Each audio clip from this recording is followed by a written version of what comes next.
നമസ്കാരം. എല്ലാവർക്കും എൻ്റെ ചെറിയ വീഡിയോ പ്രോഗ്രാമിലേക്ക് സ്വാഗതം. ഞാൻ ഫ്രാൻസിസ് മാത്യു. തിരുവചനത്തെ ആസ്പദമാക്കി ഇന്ന് എനിക്ക് നിങ്ങളുമായി പങ്കുവയ്ക്കാനുള്ളത് വിശുദ്ധ മത്തായിയുടെ സുവിശേഷം 4-ാം അധ്യായം 8 മുതൽ 11 വരെയുള്ള തിരുവചനങ്ങളാണ്.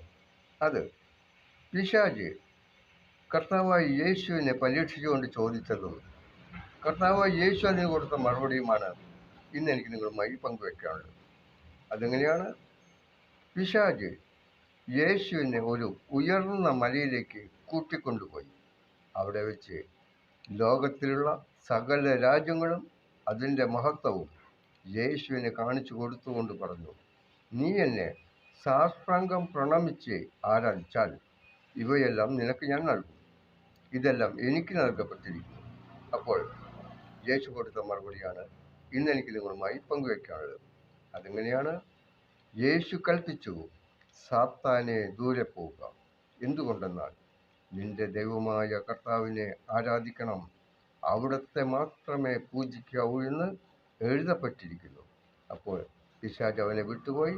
ദൈവദൂതന്മാർ അടുത്തു വന്ന് അവനെ ശുശ്രൂഷിച്ചു. ഇതാണ് തിരുവചനം.